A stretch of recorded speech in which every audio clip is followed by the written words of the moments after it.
So you want to own a private jet fleet.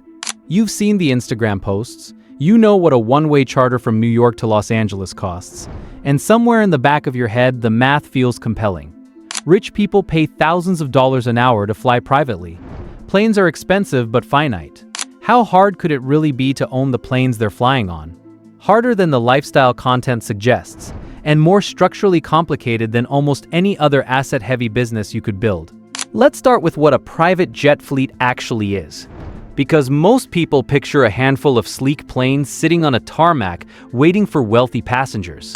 The reality is an FAA-regulated round-the-clock logistics operation that combines the capital intensity of real estate with the operational complexity of an airline and the customer service demands of a five-star hotel. Every plane requires a crew, a maintenance program, an insurance policy, a management structure, and a dispatch system that coordinates all of it simultaneously across multiple aircraft, multiple time zones, and passengers who expect perfection at 2 in the morning.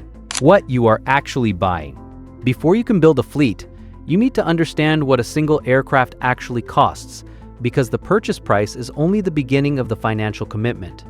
The private jet market breaks into 4 broad categories. Very light jets like the Cirrus Vision jet start at around $2 million.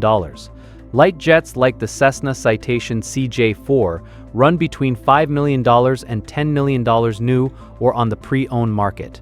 Mid-sized jets like the Bombardier Learjet 75 Liberty sit in the $10 to $15 million range, and large cabin jets like the Gulfstream G6050 or the Bombardier Global 7500 cost between $50 million and $80 million new off the production line. A fleet is not one of these. A fleet is a minimum of 5 to 10 aircraft, and a commercially viable charter fleet typically requires geographic diversity, meaning you need planes positioned in multiple markets simultaneously so you can serve customer demand without repositioning aircraft across the country on every booking. A 10-plane fleet of mid-sized jets represents a capital commitment of $100 to $150 million before you have hired a single pilot or filed a single flight plan, and the purchase price is the most straightforward cost you will face. The harder number is what happens after you sign. The cost of keeping them flying. Every private jet in commercial operation carries an annual fixed cost that accumulates whether the plane flies or sits in a hangar. For a mid-sized jet, that fixed cost runs between $700,000 and $1.2 million per year per aircraft. This covers crew costs, which means 2 pilots at salaries ranging from $80,000 to $180,000 each, depending on experience and aircraft type, plus benefits and training. It covers hangar fees, which in major markets like New York, Miami, or Los Angeles can run $100,000 to $200,000 per year per aircraft. It covers insurance, which for a $15 million mid-sized jet typically costs between $50,000 and $100,000 annually. And it covers the aircraft's maintenance program enrollment, which is a subscription-based service that covers scheduled inspections and unscheduled repairs for a fixed hourly rate. Then come the variable costs, which stack on top of the fixed base every time the plane actually moves. Fuel is the largest variable expense and the least predictable. A mid-sized jet burns between 150 and 200 gallons of jet fuel per hour. At current jet fuel prices of roughly $6 to $8 per gallon, that is between $900 and $1,600 per flight hour just in fuel. Landing fees, handling fees at fixed base operators, and catering add another $500 to $1,500 per flight depending on the airports and the passenger expectations involved.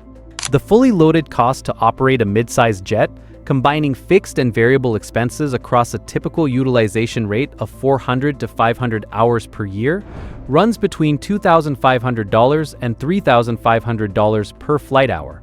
On a 10-plane fleet, that is a monthly operating cost that can exceed $2 million before you have generated $1 of revenue. How the business actually makes money. The charter model works on one core principle.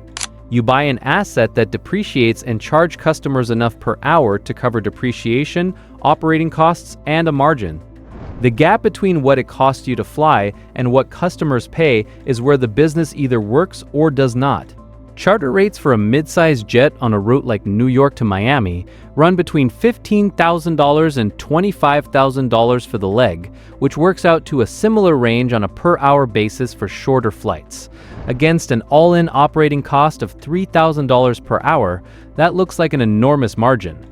The problem is that charter aircraft do not fly full-paying legs on every single flight. Empty leg flights are the economics killer that most people outside the industry do not think about until they are running the numbers. When a customer books a one-way flight from New York to Miami, the plane has to get back to New York somehow. If no paying customer books that return leg, the operator flies it empty.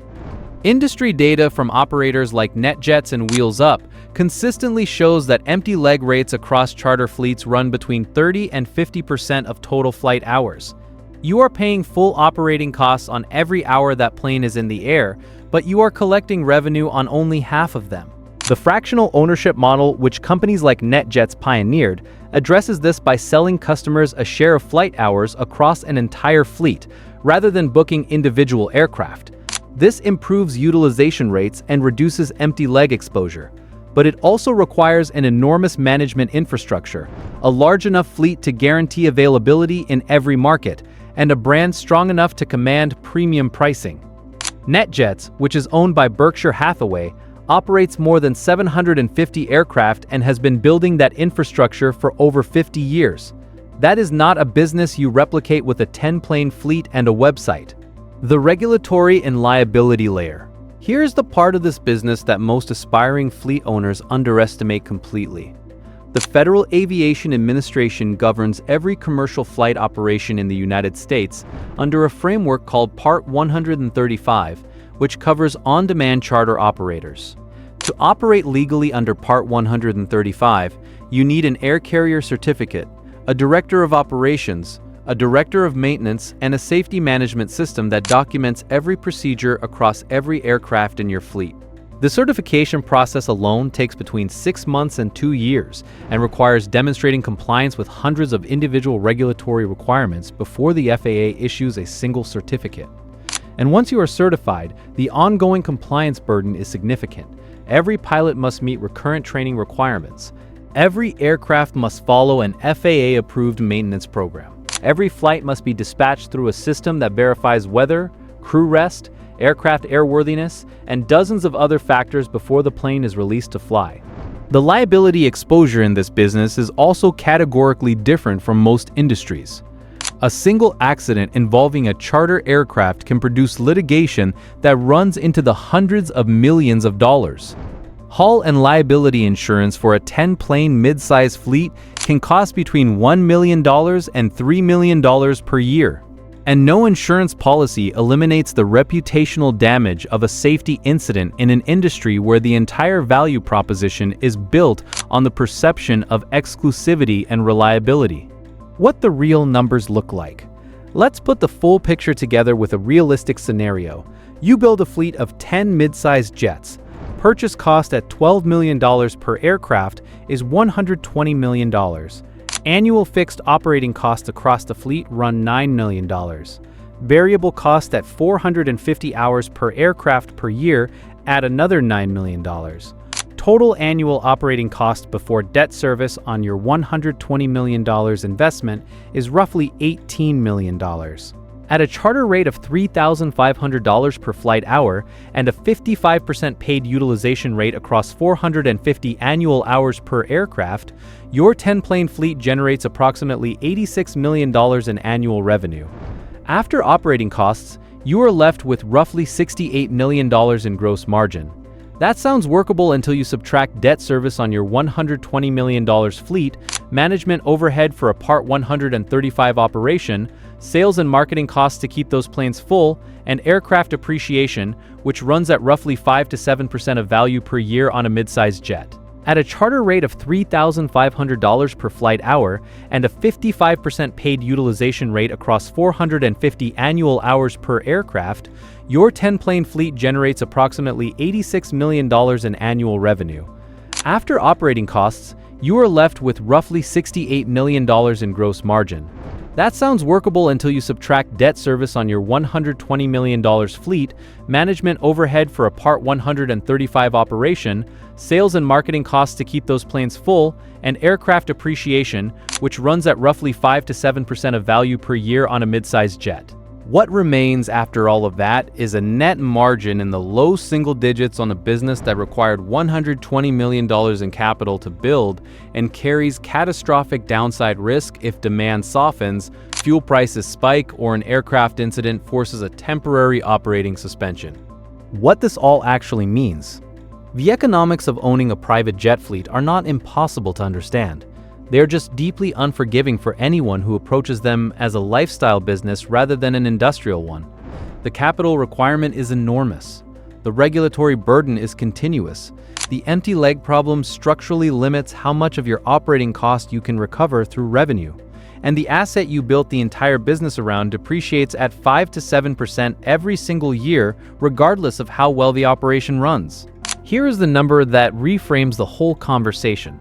Over the last decade, shares of HEICO Corporation, the largest independent supplier of FAA-approved aircraft parts in the world, delivered returns that substantially outpaced the S&P 500 over the same period. No aircraft to insure, no pilots to schedule, no empty legs to absorb, and no FAA certificate to maintain. You wanted to own the fleet. It turns out the steadier business was always supplying the parts that keep every fleet in the air. The planes were never really the point. The infrastructure around them was.